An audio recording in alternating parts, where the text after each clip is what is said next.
10 साल में सिर्फ बवाल, दिल्ली की जनता हुई बेहाल। हर महिला को रजिस्ट्रेशन करने वाली महिला को 2100 रुपए हर महीने दिए जाएंगे। कि दिल्ली के जनता के साथ ये चुनावी छलावे बंद करिए। अभी दिल्ली पुलिस की रेड करवाइए प्रवेश वर्मा के सरकारी घर पर, आपको वहां पे करोड़ों रुपए कैश मिलेगा। शराब नहीं बांट रहा, ना मैं अपना शीश महल बना रहा हूँ। मैं मेरे घर के पैसे, मेरे अकाउंट के पैसे, मेरी संस्था के पैसे, वो सारे अकाउंटेड पैसों से ही मैं यहाँ की माताओं बहनों की मदद कर रहा हूँ। केजरीवाल को जिस शब्द से डिस्क्राइब किया जा सकता है वो है फर्जीवाल। ये दिल्ली है मेरी जान, देश की राजधानी, लेकिन 2025 के लिए इसके भी कुछ सपने हैं, कुछ चाहते जो इसकी आंखों में पलती, कुछ हसरतें जो पूरा होने के लिए मचलती। मैं यही कहूँगा, 10 साल में सिर्फ बवाल, दिल्ली की जनता हुई बेहाल, अराजकता कुशासन का रहा धमाल और केजरीवाल हुए मालामाल। 2024 की दीवार को फांद कर दिल्ली 2025 के आंगन में उचक उचक कर देख रही है। वो देख रही है कि उसकी आंखों में जो सपने सजाए गए हैं वो पूरे होंगे कि नहीं। नए साल के शुरुआती 2 महीनों में ही दिल्ली अपना भाग्य विधाता चुनेगी, लेकिन उससे भाग्य बदलेगा कि नहीं, ये भी एक खटका उसके दिल पे बार बार दस्तक दे रहा है। ये खटका तब बढ़ जाता है जब वो देखती है कि जो लोग उसकी तकदीर संवारने निकले हैं वो एक दूसरे की पोल खोलने में जुटे हैं। हमें आधिकारिक सूत्रों से पता चला है कि कांग्रेस के जो प्रत्याशी हैं उनका चुनाव का खर्चा भारतीय जनता पार्टी से आ रहा है। जनता के जहन में क्या है, 2025 के लिए उसके सपनों की उड़ान कहां तक जाएगी, इस पर बात करने से पहले आपको उन नेताओं की तरफ ले चलते हैं जिनके सपने दिल्ली के तख्तो-ताज से भी जुड़े हैं। 31 साल पहले दिल्ली में जब विधानसभा का गठन हुआ था और पहला चुनाव हुआ था, तब से अब तक 6 मुख्यमंत्री हो चुके हैं। मदन लाल खुराना 1993 से 1996 तक, साहिब सिंह वर्मा 1996 से 1998 तक, सुषमा स्वराज 13 अक्टूबर 1998 से 3 दिसंबर 1998 तक, शीला दीक्षित 1998 से 2013 तक, अरविंद केजरीवाल 2013 से 2024 तक, आतिशी 2024 से लगातार। लेकिन अब सवाल है कि 2025 के चुनावी मंथन से किसके लिए सत्ता का अमृत निकलेगा। फिलहाल उस अमृत के लिए सभी पार्टियां वादों का समुद्र मंथन कर रही हैं। हर बच्चे को अच्छी से अच्छी शिक्षा मिल सके, जिन्होंने सरकारी स्कूलों को प्राइवेट स्कूलों से बेहतर बनाया, जिन्होंने गरीब परिवार से आने वाले बच्चों को जेईई और नीट के एग्जाम क्लियर करने का मौका दिया, तो वो सरकार दिल्ली सरकार है और वो नेता अरविंद केजरीवाल है। समय पूरी दिल्ली त्रस्त है इनके काम से, वो एक विकल्प ढूंढ रही है और कांग्रेस बड़ा विकल्प बन के निकल रही है। बीजेपी का वोट कभी नहीं जाएगा आम आदमी पार्टी में, और बीजेपी का बहुत सा वोट है जो विकास के लिए लाए थे जो आज कांग्रेस की तरफ आएगा, क्योंकि वो शीला जी की याद कर रहा है। और आम आदमी पार्टी का बहुत सा वोटर है जो जानता है कि मैंने 10-12 साल पहले गलती की, उस गलती को पूरा करना है। अगले साल के शुभारंभ के साथ ही दिल्ली किसकी होगी, इसके लिए 3 मोर्चों पर जद्दोजहद तेज हो जाएगी। पहला मोर्चा राजनीतिक दलों का है, जिनके लिए अपनी सरकार की अहमियत काफी है। ये अहमियत इसलिए भी ज्यादा है कि दिल्ली के तीनों प्रमुख राजनीतिक दल आप, कांग्रेस और बीजेपी ने राज किया है।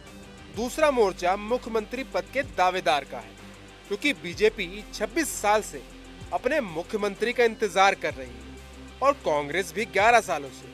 लेकिन आपके सामने चुनौती अपने नेता केजरीवाल को मुख्यमंत्री बनाने का है। और तीसरा मोर्चा जनता का है कि नए साल में नई सरकार के जरिए उसको क्या मिलने वाला है। वादों का पिटारा या उम्मीदों का नया सितारा। वैसे देश के दूसरे हिस्से की तरह दिल्ली के भी ज्यादातर लोग रोटी, कपड़ा और मकान जैसे बुनियादी सवालों का ही पूरा समाधान चाहते हैं। दिल्ली के लोग राजनीति की उलटबांसी देख रहे हैं। वो ये भी देख रहे हैं कि कैसे सुविधा के हिसाब से राजनीति का रुख मोड़ा जा रहा है और कुछ समय पहले तक गलबैया करने वाले अब एक दूसरे के खिलाफ बाहें चढ़ा रहे हैं। अभी इंडिया ब्लॉक में घमासान छिड़ा है। कांग्रेस और आम आदमी पार्टी ने तय कर लिया है कि वो अलग अलग लड़ेंगे। अलग अलग लड़ने से आगे वो अपने में भी लड़ने लगे। इसकी शुरुआत कांग्रेस नेता अजय माकन के इस बयान से हुई। केजरीवाल को अगर सही मायने में एक शब्द से उसको डिस्क्राइब करना हो तो उसको जिस शब्द से डिस्क्राइब किया जा सकता है वो है फर्जीवाल। मैं पहले दिन से कह रहा हूँ, आम आदमी पार्टी और कांग्रेस एक दूसरे के एक ही सिक्के के दो पहलू हैं और दिल्ली की जनता इनमें से किसी भी पार्टी को वोट देती है तो अगर वो कांग्रेस को वोट देती है तो वो वोट आम आदमी पार्टी को जाएगा, अगर आम आदमी पार्टी को वोट देते हैं तो वो कांग्रेस को जाएगा, क्योंकि इन दोनों ने फिर गठबंधन किया। 2024 की शुरुआत आम आदमी पार्टी और कांग्रेस में यारी दोस्ती से हुई। दोनों ने तय किया था कि पंजाब में भले अकेले लड़ेंगे, दिल्ली और हरियाणा में मिलकर लड़ेंगे। इन दोनों राज्यों में 2014 और 2019 में बीजेपी ने विपक्ष के लिए कोई स्पेस ही नहीं छोड़ा था। इस गठबंधन का फायदा हरियाणा में थोड़ा बहुत कांग्रेस को हुआ, जिसने 10 में से 5 सीटें जीत ली। लेकिन दिल्ली में कोई फायदा नहीं हुआ। बीजेपी 7 की 7 सीटें जीत गई। लोकसभा चुनाव का असर कांग्रेस और आप के रिश्तों पर पड़ा। दोनों इस कदर एक दूसरे से खफा हो गए कि 2024 के जाते जाते कांग्रेस दिल्ली की आप सरकार के कामकाज के खिलाफ श्वेत पत्र पेश कर दिया। इसमें 10 साल के केजरीवाल और आतिशी सरकार के कामकाज शामिल हैं। अगर कांग्रेस पार्टी, इससे आम आदमी पार्टी की नाराजगी इस हद तक जा पहुंची कि आतिशी समेत पूरी पार्टी कांग्रेस को विपक्षी इंडिया ब्लॉक से बाहर निकलवाने पर अड़ गई। कांग्रेस के नेता दिल्ली वालों को बताएं कि संदीप दीक्षित जी, फरहाद सूरी जी का चुनाव लड़ने का पैसा कहां से आ रहा है। और अगर कांग्रेस पार्टी अपने नेताओं के खिलाफ एक्शन नहीं लेती है तो फिर आम आदमी पार्टी इंडिया गठबंधन के बाकी सभी घटक दलों से बात करेगी कि कांग्रेस पार्टी के साथ अब एक अलायंस में नहीं रहा जा सकता। 24 घंटे के भीतर तो कार्रवाई नहीं हुई, लेकिन कांग्रेस से लेकर बीजेपी तक आपके एकाधिकार से परेशान तो हैं। बीजेपी के विरोध में कांग्रेस अक्सर उसके साथ भी हाथ मिला लेती है, जिसने कांग्रेस का सूपड़ा साफ कर दिया हो। आम आदमी पार्टी के साथ कांग्रेस के बनते बिगड़ते रिश्ते इसकी झलक देते हैं। दिल्ली में कांग्रेस ने 1998 से 2013 तक लगातार राज किया था, लेकिन 2013 में केजरीवाल ने कांग्रेस के खिलाफ ऐसा माहौल बनाया कि फिर कांग्रेस दिल्ली में कभी उठी ही नहीं। 2013 के विधानसभा चुनाव में केजरीवाल ने 15 साल से मुख्यमंत्री रही शीला दीक्षित को हरा दिया। उसके बाद 2015 और 2020 के विधानसभा चुनावों में कांग्रेस का खाता तक नहीं खुला। उसी तरह पंजाब में कांग्रेस की सरकार के खिलाफ आम आदमी पार्टी का आक्रामक अंदाज कांग्रेस पर भारी पड़ गया और 2022 के विधानसभा चुनावों में आपने कांग्रेस की सरकार को हराकर शानदार जीत हासिल की। वैसी पंजाब में किसी और को नहीं मिली थी। इस बार लोकसभा चुनाव में कांग्रेस और आपने दिल्ली और हरियाणा में गठबंधन किया था, लेकिन विधानसभा चुनावों में हरियाणा में कांग्रेस ने आपको भाव नहीं दिया और दिल्ली में आपने कांग्रेस को पूछा नहीं। यहाँ आपने देख लिया कि कांग्रेस आपके साथ सहज नहीं, तो सवाल है कि अगले साल भी क्या कांग्रेस 2 कदम आगे और 1 कदम पीछे चलने वाली रणनीति के कारण अधर में लटकी रहेगी। कांग्रेस ने भारतीय जनता पार्टी से साठगांठ कर ली है। आज कांग्रेस पर बीजेपी से ज्यादा आप ही हमलावर हैं। खुद मुख्यमंत्री आतिशी ने इतना संगीन आरोप लगाया कि कांग्रेस को बीजेपी से पैसे मिल रहे हैं। भारतीय जनता पार्टी कांग्रेस के प्रत्याशियों की फंडिंग कर रही है। इसमें प्रमुख संदीप दीक्षित जी हैं, जिनको भारतीय जनता पार्टी से ऐसा सुनने में आया है कि फंड मिल रहा है। इनमें प्रमुख फरहाद सूरी हैं जो जंगपुरा से चुनाव लड़ रहे हैं और सुनने में आया है कि उनको भारतीय जनता पार्टी से करोड़ों में फंड आ रहा है। राजनीतिक अस्तित्व या सत्ता की लड़ाई अक्सर बेमेल गठबंधन को जन्म देती है। किसी पार्टी किसी सरकार में ऐसा पहली बार हो रहा है।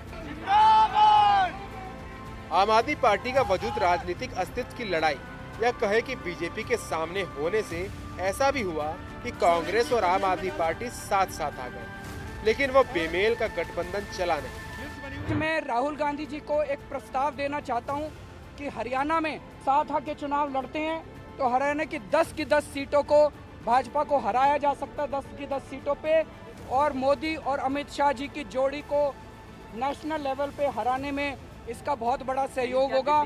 तो मैं दिल्ली बिना कांग्रेस के हम जीत रहे हैं, उसमें अब चिंता करने की, दिल्ली के लोगों को चिंता करने की जरूरत नहीं है। पहली बार 2013 में जब आपने 28 सीटें जीत ली तो कांग्रेस ने अपने 8 विधायकों की बैसाखी लगाकर केजरीवाल को मुख्यमंत्री बना दिया था, लेकिन वो सरकार 49 दिनों में ही धाराशायी हो गई। उसके बाद 2024 के लोकसभा चुनावों में कांग्रेस और आप ने गठबंधन किया था, लेकिन उस गठबंधन का कोई फायदा नहीं हुआ, तो दिल्ली के विधानसभा चुनावों में वो टूट गया। कोरोना काल में लगा रहा लाशों का अंबार सेंट्रल विस्टा और शीश महल पर ही केवल बरसा प्यार। अब कुछ बचा है तो एक दूसरे पर आरोप प्रत्यारोप और बीजेपी का एजेंट होने का संगीन इल्जाम।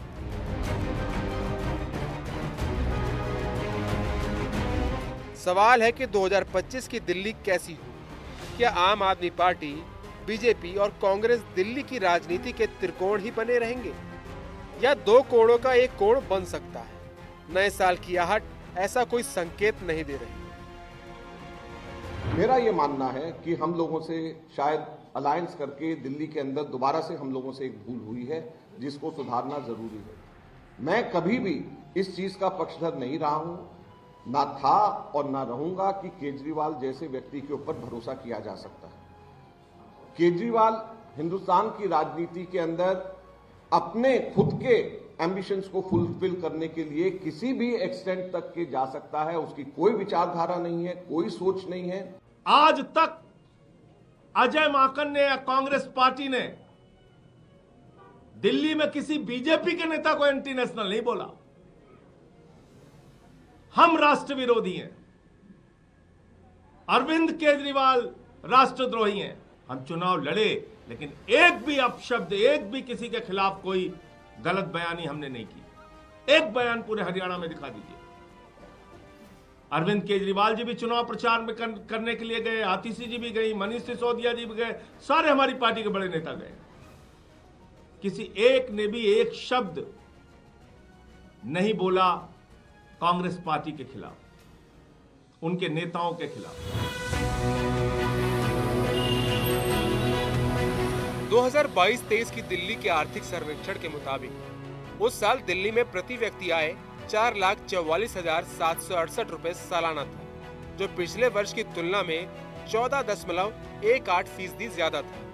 ये राष्ट्रीय औसत की तुलना में करीब 2.6 गुना ज्यादा था। यानी दिल्ली की माली हालत देश के दूसरे हिस्से की तुलना में ज्यादा बेहतर और मजबूत है। ऐसी स्थिति में अब दिल्ली में फ्री वाली चुनावी राजनीति शुरू होती है तो सवाल उठता है कि खजाने का क्या होगा। ऐसे स्वार्थी राजनीतिक नेताओं को एक्सपोज करिए। आमदनी ठंडी, खर्चा रुपया, ये वाली कुनीति लेकर के जो राजनीतिक दल चल रहे हैं वे इस देश को भीतर से खोखला कर देंगे।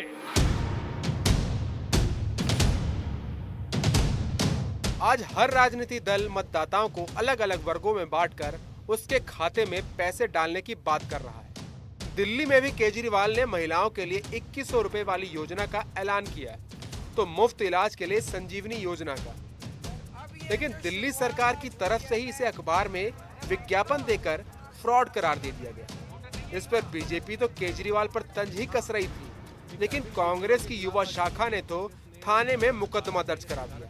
वो भी धोखाधड़ी और जालसाजी की शिकायत वाला। पूरी मिनट्स ऑफ मीटिंग के अंदर उनका फाइनेंस डिपार्टमेंट और उनका जो महिला और बाल कल्याण विभाग है वो उसको नॉट रिकमेंड कर रहा है।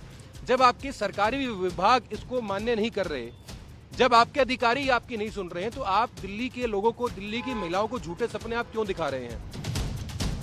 केजरीवाल की पार्टी कांग्रेस के इस आक्रामक रुख से बहुत आहत हो गई। एफआईआर दर्ज करा रही यूथ कांग्रेस अरविंद केजरीवाल के खिलाफ। एक बीजेपी के नेता के खिलाफ कांग्रेसियों ने आज तक कोई एफआईआर नहीं दर्ज कराई। लेकिन बीजेपी के चेहरे पर मुस्कुराहट आ गई। क्या ये मुस्कुराहट 2025 के प्रारंभ में चुनावी नतीजों में कुछ असर दिखाएगी?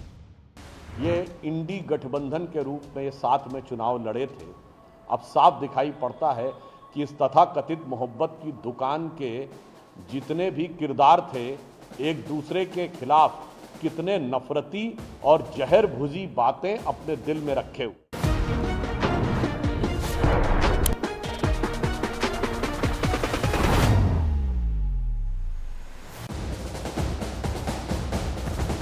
लेकिन सवालों के चक्रव्यूह में बीजेपी भी घिर चुकी है। 2024 का अंत होते होते बीजेपी नेता प्रवेश वर्मा के घर पर कुछ महिलाओं को नोट वाले लिफाफे मिले। भारतीय जनता पार्टी के लिफाफे में इस पर आम आदमी पार्टी ने बीजेपी पर हल्ला बोला। प्रवेश वर्मा की सफाई है कि उनका संगठन जरूरतमंदों को पैसा बांटता है, लेकिन चुनाव से 2 महीने के भीतर पैसे वाली बात ने राजनीतिक तूल पकड़ ली। प्रवेश वर्मा जी, मोदी जी, नड्डा जी के पैम्फलेट के साथ भारतीय जनता पार्टी के लिफाफे में 1100 रुपए लेकर जा रही हैं। इसका क्या मतलब है? और मैं ये भी बता दूं, अभी प्रवेश वर्मा जी के घर में करोड़ों रुपए कैश पड़ा है। ये हमें आधिकारिक सूचना मिली है। ईडी अभी जाके रेड करे, सीबीआई अभी जाके रेड करे, दिल्ली पुलिस अभी जाके रेड करे। जिस तरह से वीडियो पे सामने आ गया कि 1100 रुपए एक एक महिला को बांटे जा रहे थे, अभी वीडियो कैमरास उस घर के अंदर जाएंगे, उस घर के अंदर करोड़ों रुपए का कैश पड़ा है और प्रवेश वर्मा जी की तुरंत गिरफ्तारी होनी चाहिए। जो हमारे वॉलेंटियर्स थे उन्होंने जगह जगह पे कैंप लगाना शुरू किया। मेरी लाडली माताओं बहनें वहाँ पर आई और हमने उनके फॉर्म भरे और हमने उनको ये सहायता राशि देनी शुरू करी। एक तरफ पैसे का खेल है तो दूसरी तरफ बांग्लादेशी नागरिकों का। ऐसे कई बांग्लादेशी पकड़े गए जो हिंदुस्तानी बनकर रह रहे हैं। उनके वोट से जिनको फायदा होगा वो उनका बचाव करेंगे, लेकिन इसके खतरनाक असर क्या हो सकते हैं इसको जानना जरूरी है। दिल्ली जानती है, इसलिए 2025 में दिल्ली यही चाहेगी, रोहिंग्या और बांग्लादेशी अवैध घुसपैठियों से दिल्ली मुक्त हो, यमुना साफ और स्वच्छ हो, जिसके लिए सिर्फ वादे ही किए जाते हैं। लगे हाथ कूड़े का पहाड़ भी खत्म हो, दिल्ली के बच्चों को किफायती और उच्च गुणवत्ता वाली शिक्षा प्राप्त हो, दिल्ली के लोगों को बड़ी से बड़ी बीमारी के लिए भी अच्छी स्वास्थ्य सुविधा मिले और दिल्ली को वर्ल्ड क्लास सिटी बनाया जाए, जिसमें बेहतर कानून व्यवस्था हो तो हर हाथ में इतनी कमाई हो कि लोग सही तरीके से उपभोग कर सकें। मजे की बात यह है कि सभी राजनीतिक दल दिल्ली को सपनों की राजधानी बनाने का दावा करते हैं, लेकिन होता नहीं।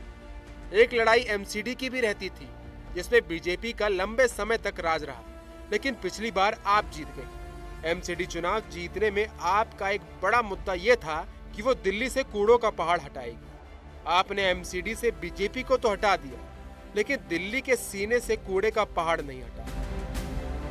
सवाल है कि क्या 2025 में दिल्ली कूड़ा मुक्त होगा?